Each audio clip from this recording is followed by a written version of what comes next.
Hello everyone, and welcome back to another video. And today, I'm going to be explaining why Donald Trump should be the favored candidate to win the 2024 presidential election based off of Joe Biden's failures as the incumbent president of the United States, and why Joe Biden would be one of the worst second-term US presidents we've ever had in American history. This is more of an opinion piece video today, so before we get started with the video, please hit the like button, subscribe to the channel, turn on post bell notifications, and follow all socials in the links in the description down below. And without further ado, let's get into the video. And so I am once again using my election model to kind of show what would happen in the scenario, but theoretically, the polling error will probably be a 4-point miss. So let's say, okay, Biden is leading by quite a bit in the popular vote. He ends up winning the popular vote by the same amount he did in 2020 while keeping his approval rating at the same amount that he has it at right now in RCP, and he actually wins the electoral college 270 electoral college votes, which I actually think is his more likely scenario if he were to end up winning the presidential election. If Joe Biden ends up winning the presidential election, he will more than likely end up winning those areas of the electoral map by a couple of points, Alaska being a likely margin in this scenario. He will basically end up recreating his 2020 election performance in a lot of states and actually narrow up a couple of safe R states in this scenario. Of course, states like Montana are still going to be safe R because a couple of these states did trend to the right, but a lot of areas would end up being very, very Republican. In this case, Hawaii, California, Oregon, Washington, Colorado, I think would actually be not a safe margin yet, but it would be getting really close.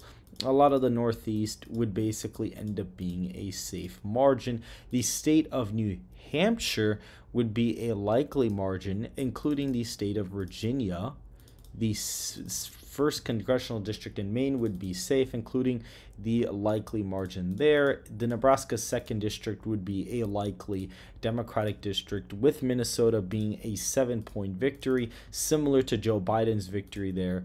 And if you look at the state of North Carolina, it would vote by a lean margin, just a little bit more for Donald Trump than the previous time. Georgia would end up flipping back into Donald Trump's column. If you look at the state of Arizona and Nevada, they would both be tilt margins in this case. However, according to the model, Donald Trump would prevail, or excuse me, Joe Biden would prevail in the states of Wisconsin, Michigan, and Pennsylvania and win re-election with 270 electoral college votes to Donald Trump's 268. And just to kind of show you guys how close Donald Trump is to winning the presidential election, if you were to reduce this by literally just a couple of points, like literally just a little bit, not even that much, if you were to reduce this by literally like a point, Donald Trump would actually end up winning the electoral college because he would pick up the state of Wisconsin in his column. So he has to win the popular vote by 3.5 points or less, or excuse me, lose it by 3.5 points or less in order for this prediction, to end up being bucked. However, for the sake of the video, we're going to say that Biden recreates his 4.5 popular vote scenario, which can happen if Republicans are complacent, and his approval rating probably narrows up between election day, which personally I don't think is going to happen, but if it does, you probably see his popular vote margin get recreated. If that were to be the case, that would be a really bad scenario, like the worst case scenario for Republicans. But either way, they'd still flip back Georgia, Arizona, and Nevada. The previous two incumbents lost electoral votes in their re-elections, and I wouldn't really expect Joe Biden to buck that trend on the national level. And so this is Joe Biden at 270 electoral college votes to Donald Trump's 268. So if Biden were to win a second term, what would end up happening? The immigration crisis would continue. You can see this article, clearly the, population for immigrants is rising. However, a lot of the time at the border, they're going unchecked. A lot of illegal immigrants could possibly be, terrorists, on the run, or very violent people, or unknown criminals that are just slipping into the country due to an unfinished border wall, and Biden attacking the border patrol trying to do their job as best as they can. And so Biden is purposely letting immigrants into the country unchecked, which I think is really bad for the nation, because according to Speaker Mike Johnson, there's approximately 150,000 illegal immigrants on a terror watch list, which 150,000 people being on a terror watch list can definitely be a national security issue, meaning that Joe Biden may have infiltrated national security because of this, and there may even be more of them unchecked. And so this could end up being really bad and could pose a threat in a possible World War III scenario, with basically having a mole inside of the country, and or at least a Trojan horse in some way, shape, or form, except the Trojan horse wouldn't arrive in a wooden horse. It would arrive in just the form of people walking right in front of our very eyes. You can see in like 2015, it was around 42 million. Now it's kind of stuck at around 46 million as of right now. However, the new data had shown that around 10 to 15 more illegal immigrants have poured in the past couple of years. The next thing is that prices would continue to rise. Even as of recent, gas prices are actually starting to increase once again before the election cycle, which may hurt Joe Biden even more than it's already hurt him as of now. It's probably going to start hurting him again. And I think that prices would continue to rise after a, re-election bid for Biden. I think that grocery prices would get really bad. I think the wage gap would be significantly worse in a second term. And I think the economy could go into a recession, if Biden were to get reelected. And the last thing that would happen is we could potentially see a World War III scenario.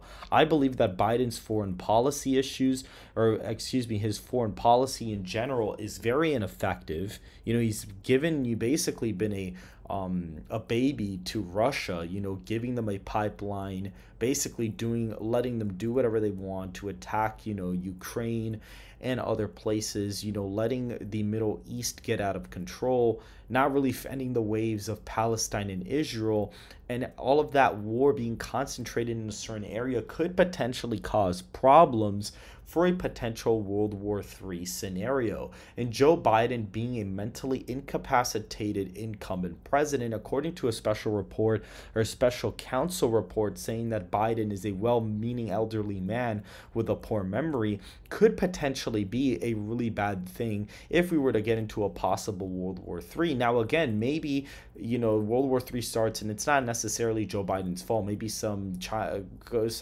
country ends up attacking the U.S. out of nowhere. Maybe a terrorist attack happens. But regardless of that, even though I do think it would partially be Biden's fault if that would be the case, even if it's not, Joe Biden is not in the mental state to be serving as U.S. president, especially during this time. However, for, Democrats, they are out of luck because Kamala Harris is effectively worse than Joe Biden, even though she's more mentally with it. Optically and just in general, Kamala Harris is way worse. She's basically would be the most liberal president that we've ever had in history. And I think she would just be really incompetent in the position. And so this is basically it for my analysis on Biden, why he would be one of the worst second-term presidents in U.S. history, and why we need to actually, get out there and really stop him from winning, because he can win. He can, flip back and just hold the blue wall while losing Georgia, Arizona, and Nevada. He could do this and potentially win re-election. You never know. You never know how many people are willing to turn out. It doesn't matter. You could think, okay, well, Donald Trump's going to end up getting more votes than Biden, or Biden's not going to get 81 million votes. You don't necessarily know that. You don't know if maybe an older coalition of people who, oh my God, January 6th was so bad, or oh my God, the classified documents, the indictments. There is a sector of the population that is a little bit older that does not like the fact Donald Trump is being politically persecuted and could end up becoming a wash in the 2024 presidential election in a specific circumstance. Do not underestimate the ability for your opponent to kind of sneak up and grab you behind the back. Similar to what Hillary did in 2016, Donald Trump should not do the same thing to Joe Biden right now. And so if you guys did enjoy the video, please hit that like button, subscribe to the channel, turn on post bell notifications, and follow all links in the description. And I hope to see you guys very soon.